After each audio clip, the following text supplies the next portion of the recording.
일단은 그러니까 확실히 상담은 많이 줄었고 그다음에 네. 이제 중간에 이제 매도하려고 하시는 분들도 원래 이거 매도하고 갈아타려고 했는데 이게 좀 대출이 막혀버리니까 네. 쉽게 매도를 못하는 상황이시더라고요. 이제 그렇고 이제 매수하는 입장에서도 좀 기다려 보면 좀 떨어지지 않을까? 좀 이런 생각들이 있어서 지금 좀 관만세로 이렇게 퍼지고 있는 그런 상황이고 그게 뭐 고가주택뿐만 아니라 지금 뭐 중저가 아파트는 그나마 이제 개중에 이제 한두 개씩 팔리는 것들도 있긴 한데 그래도 이제 전반적으로 지금은 좀 관망세. 원래 그 대출 규제나 이런 규제가 나오면 뭐 한두 달, 두세 달은 좀 가잖아요. 그래서 이제 그런 시기로 좀 관망세로 지금 진입하지 않았나. 좀 개인적으로 좀 그렇게 생각하고 확실히 좀 상담도 많이 좀 줄은 것 같아요. 확실히. 그래서 호가는요? 네.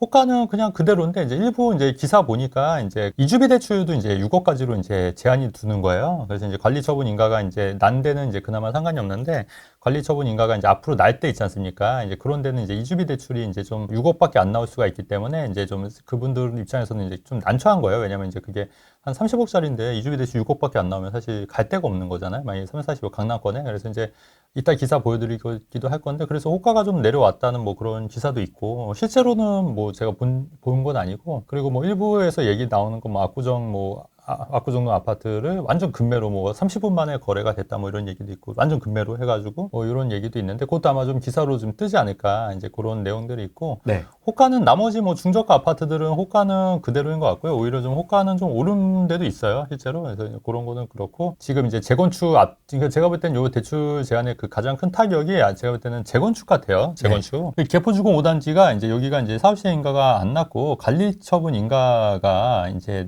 기다리고 있는 상황이에요. 근데 이제 이게 그러다 보니까 이제 이게 대출 제한이 걸리다 보면 이제 6억까지밖에 안 나오지 않습니까? 네. 그러면 이제 이분들 입장에서는 이제 그 잔금 대출을 치르기가 좀 약간 애매하고 또 전세로 치를 수도 없는 거잖아요. 지금 전세자금 대출도 틀어 막았으니까. 그래서 이제 급매물이 좀 나오고 있다. 이제 이런 좀 기사인 거고. 그리고 실제로 이제 관리처분 인가 전에 좀 매도를 하려는 이제 하시려고 하는 분들도 좀 생겼다. 이제 이런 기사거든요. 그래서 아마 그 대출 규제의 가장 큰 여파가 지금 이제 요 재건축 단지들 이주비 대출 관련해서 이제 네. 문제가 되는 거고 또 하나 이제 여러분도 좀 아셔야 될 게 뭐냐면 관리처분 인가가 났다고 하더라도 이제 이거를 전매하는 자 그러니까 관리처분 입주권을 관리처분 인가 이후에 이 이후 재건축을 신규 사는 사람도 이 대출 제한을 받더라고요. 제가 그 문항을 보니까 그러니까 무슨 말이냐면은 관리처분 인가가 전에 난 거, 대출 제한 전에 관리처분 인가가 난 지역에 그 아파트를 신규로 이제 매수하는 사람 있지 않습니까? 그러니까 이제 원 조합원은 상관이 없고 네. 이제 승계 조합원이라고 하거든요. 승계 조합원 같은 경우에도 이 6억 대출 제한에 걸리는 거예요. 그래서 이제 그분들도 나중에 좀 문제가 될 수 있어서 그런 부분도 좀 체크를 하셔야 될 것 같은데 이제 관리처분 인가가 낮다고 해서 무조건 대출 제한이 안 되는 건 아니에요. 그러니까 승계 조합원은 또 그게 안 되기 때문에 그런 것도 좀 조심하셔야 될 것 같고 그다음에 최근에 제가 그 지난번 시간에 좀 잘못 말씀드린 게 있어요. 뭐냐면 그 제가 공시지가 2억 이하가 이제 2억 이하는 이제 취득세 중과가 안 되기 때문에 주택수에서 빠진다고 말씀드렸잖아요. 근데 그게 2억 이하 그 발표 난 시점에부터 2억인 거고 기존의 그 아파트들 2억대 그거는 또 상관이 없더라고요. 그래서 이제 제가 그거는 이제 방송에서 잘못 말씀드린 거 정정하는데, 그러니까 취득세 중과 완화가 된 시점에서 2억인 거고, 그 전에 아파트들은 이제 1억이다.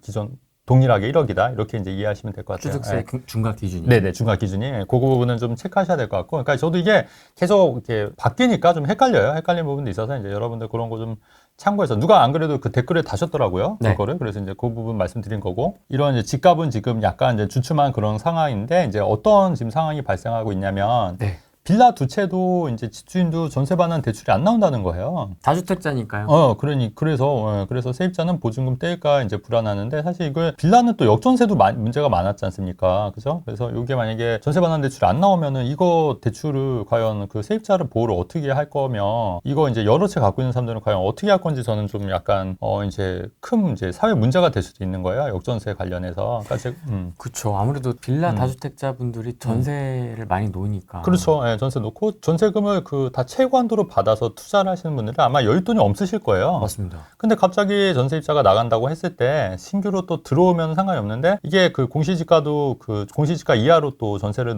낮춰야 되기 때문에 이 차이가 전보다 그러니까 예를 들어서 한 2억의 전세를 놨었는데 한 1억 5천에 이제 새로 들어온다 하더라도 5천이라는 돈이 비잖아요.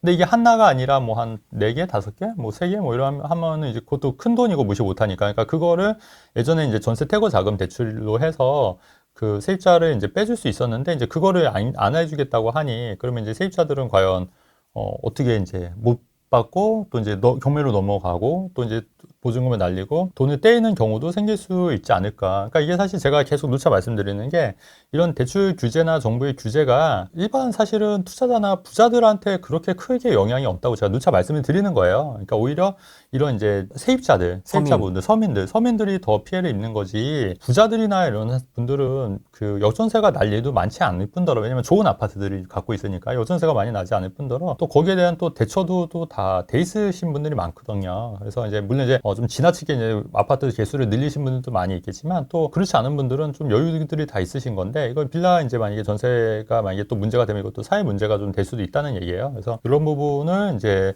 정책 당국에서도 좀 아셔야 되는데 항상 저희만 얘기할 뿐 사실 잘 모르시잖아요. 그래서 이 부분은 좀 문제가 될 것 같아요. 근데 진짜 이 빌라 전세 시장과 세입자에 대해서는 여기까지는 생각 못했을 것 같은데요. 그렇죠. 예. 그러니까 그러니까 제가 이제 정책을 이제 설계할 때 이제 입체적으로 설계하고 좀 이렇게 다 두루 봐야 된다는 이유가 이제 이런 이유들 때문에 이제 아마 그런 말씀을 좀 드리는 거고요. 네. 그 다음에 이것도 좀 얘기가 온 게 뭐냐면 재건축 유지가 6억밖에 안 되니까 이거를 건설사에서 신용으로 대출을 일으킨다는 거예요. 일으켜서 이제 원주민들에게 이주비를 주겠다는 그런 취지거든요. 네. 근데 이제 그게 사실은 이것도 어떻게 보면 건설사가 굳이 안 해도 될 그런 비용인 거잖아요. 근데 이거를 이제 해야 되기 때문에 네. 어쨌든 그 건설사 입장에서도 비용 부담이 이제 늘어나는 거예요.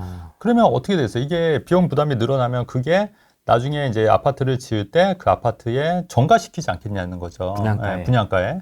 당연히 그럴 수밖에 없는 거죠. 굳이 안 들어가야 될 비용을 정가시키게 되면 재건축, 재개발 같은 경우에 공사비가 더 올라갈 수밖에 없는 거예요. 공사비가 올라가면 분양가가 더 올라가는 거고, 그렇게 네. 되면은 가격이 원했던 뭐 가격 하락이 아니라 가격이 이제 상승으로 밖에 될 수가 없다는 얘기지 않습니까? 그래서 그런 부분을 이제 인지를 해야 되고, 그리고 제가 예전에 말씀드렸던 게 태양광 그 아파트 의무화 하면은 공사비가 많이 올라서 분양가가 오를 거라고 제가 말씀드린 적이 있었어요, 방송에서. 네. 근데 이게 이제 기사로 나왔어요. 보시면 그 민간 공사비가 25에서 35%나 상승하는, 이거 사실 26%에서 35%면 어마어마하게 상승하는 거예요. 어마어마하게 상승. 그러면 이제 30%라고 잡으면 예를 들어서 10억짜리 아파트가 3억이 오른다는 얘기거든요. 공사비만 따졌을 때 좀 덜 하겠지만 그냥 뭐 단순 계산해도 뭐 10% 이상은 오르지 않을까. 그죠? 10억이면 뭐 11억, 12억. 그래도 사실 그것도 무시 못 하는 거니까 공사비가 또 집값에 또 영향을 끼칠 수 있기 때문에 그래서 공사비가 25에서 35% 상승하게 되면 제로 에너지 의무화가 본격 시행이 된다. 그래서 분양가가 이제 많이 뛸 것 같다. 이제 이런 이제 기사거든요. 그래서 이런 거. 그러니까 이것도 사실은 다 방송에서도 그렇고 예전부터 제가 말씀 많이 드렸던 예견했던 얘기인데 요 태양광 설치를 하게 되면서 이게 이렇게 이제 비용이 전가가 되는 거고 그 비용이 결국은 이제 분양 받으시는 분들, 이제 실소유자들한테 이제 전가가 되는 부분이 있기 때문에 이런 부분이 이제 분양가로 다 올라갈 수밖에 없다는 얘기를 지금 말씀을 드리는 거고 실제로 제가 말씀드리는 게 이 태양광이 정말 얼마나 효율이 좋을까, 그거는 좀 계속해서 따져봐야 될 것 같고요. 저도 궁금해요. 네, 그리고 그 문재인 정권에서도 원전을 좀 많이 이렇게 좀 천대했잖아요. 안 했어요, 원전을. 그러니까, 거의 뭐 해체시키려고. 네, 맞아요. 그랬는데 지금 여러분 원전 수요가 왜 이렇게 있냐면 아시다시피 요새 챗 GPT 다 아시다시피 한 번 더 말씀드리면 챗 GPT 이런 게 전력 소모가 어마어마한 거예요. 챗 GPT 한번 그거 질문하는 거게 우리 그런 거 그림 하나 나오는 게 뭐라 그러더라? 그 전자레인지를 1분인가 하는 정도의 전력을 소모한다고 하더라고요. 그러니까 그게 전력 수요가 어마어마한 거예요. 근데 이제 그거를 그 태양광으로는 다 못하고 그래서 지금 원전 그 뭐 두산이나 두산 에너빌리티나 이런 회사, 한국전력이나 이런 회사들의 주가가 오르는 이유가 이런 이런 전력을 그 자연 에너지에서는 충족이 안 되거든요, 사실은. 그래서 그거를 이제 할 수 있는 게 사실 그 원자력밖에 없다는 거예요. 원자력. 그럼 그래서 세계에서 지금 뭐 체코나 이런 데도 원자력 수출하고 하지 않습니까? 그러니까 세계에서도 이런 원전에 대한 수요가 이제 엄청나게 이제 늘어나고 그 다음에 우리나라는 워낙 이 원전 기술이 좋은 거지 않습니까? 근데 그거를 문재인 정권에서 완전히 다 해체 수준에 갔다가 윤석열 정권 때 다시 좀 살아났는데 이거를 지금 또 태양광을 또 다시 한다고 하면은 또 원전이 또 다시 이제 좀 해체 수준으로 갈 수도 있다는 얘기예요. 그렇게 되면은 이거를 이제 수출해서 우리 그 먹거리를 다시 이제 세계적으로 찾아야 되는데 또 세계의 기술이 있는데도 불구하고 요거를 이제 못하는 거지 않습니까? 그래서 이런 원전에 대한 이거는 그다음에 그 SMR이라고 이렇게 조그만 소형 원전 같은 것들도 굉장히 유망하거든요. 그래서 이제 그런 이제 주가들이 계속 좋은 거예요. 우리나라 주가도. 그래서 그런 부분도 감안했을 때 이게 과연 그 태양광 발전을 계속 하는 게 맞냐. 일단 그럼 대안이 있냐는 거예요, 사실. 그러니까 대안이. 저는 그게 좀 예, 있었으면 예, 좋겠어요. 뭔가 원전이 안 된다 그러면 그걸 대체할 수 있는 그럼요. 그거 동급 이상으로 예, 대체할 수 있는 게 뭐냐 그렇죠. 했을 때 사실 떠오르진 않거든요. 엄청 사실 원전만큼 그렇게 친환경적이고 오히려 괜찮은 게 없는데 사실 그 대안이 없기 때문에 이제 이렇게 하는 거고 뭐 나중에는 뭐 모르겠어요. 이게 진짜 나중에 뭐 정말 원전 이상의 어떤 에너지 자원이 있으면 모르겠는데 아직까지는 그런 게 없으니까. 그리고 전 세계적으로도 원전에 대해서 굉장히 또 우리나라에 그 수출할 수 있는 그런 여건이 생기는데 이거를 스스로 틀어 막을 필요는 없지 않을까. 어쨌든 예. 분양가는 굉장히 좀 네, 올라갈 것 오른다. 같습니다. 예, 예, 오른다. 많이 오른다. 그러니까 전세 대출이 안 되잖아요. 네. 그러니까 이거를 어떻게 하냐면 요새는 저도 이제 이런 생각을 했었는데 먼저 전세입자를 전주인이 전세를 맞추는 거예요. 그리고 매도하는 거예요. 그러니까 왜냐면 낀 상태로. 그렇죠. 낀 상태로. 그래서 이제 그거를 원래는 이제 그 소유권 이전할 때, 그러니까 내가 이제 계약금 내고 잔금을 전세자금 대출로 치렀잖아요. 그 사람이 전세자금 대출을. 근데 이제 날이 같은 날에 전세자금 대출이 안 나오는 거지 않습니까? 그래서 이제 전 매도인이 먼저 전세를 맞추는 거고 그 맞춘 이후에 그 낀 상태로 매수를 하게 되면은 전세자금 대출을 받을 수 있는 거지 않습니까? 그러니까 그렇게 많이 한다는 얘기예요. 그러니까 이것도 어떻게 보면 방법이죠, 방법. 그러니까 여러분들 전세 낀 매물을 사는 거는 사실은 그 전세 대출 받아서 전세 낀 매물을 사는 거는 상관이 없거든요. 근데 만약에 자 이렇게 했어요. 그럼 이거를 어떻게 막을 거냐는 거죠. 그럼 이것까지도 어떻게 막을 거냐는 거죠. 전 묻고 싶어요. 이거를 그럼 어떻게 막을 거냐. 이것도 문제가 있다고 보면은 전세 낀 매물을 사서 자율적으로 이제 매수자가 협의해서 그렇게 한 거지 않습니까? 근데 이거를 그럼 어떻게 막을 거냐는 거죠. 실거주자만 매수해라. 실거주자만. 그러면 또 문제가 뭐냐면 부작용들이 생길 수 있는 거죠. 예상치 못하는 부작용들이. 엄청 나오죠. 예. 미리 사놓고 돈이 모자라서 그런 사람들 없어지는 거죠. 그 사람들 못 사는 거죠. 신혼부부들이라든지 뭐 이런 거. 그러면 이제 다 막히는 거죠. 다 막히는 거고 옛날에 어디지? 어느 나라에서 그 1주택 전략으로 내 집을 팔아야만 이사 갈 수 있는 나라가 어디였더라? 있었습니다. 있죠. 알죠. 예. 그러니까 그렇게 되는 거죠, 뭐. 그럼 이제 내가 갈 곳이 없어. 저기가 비어야 내가 가는데 저기가 안 비니까 내가 못 움직여. 그쵸. 그러니까 꽉 막히는 거죠. 그렇죠. 꽉 막혀서 이게 제가 말씀드린 게 규제를 하면 할수록 계속 이런 부작용과 이런 또 다른 방법들이 이렇게 생겨날 수 있다는 얘기인데 예.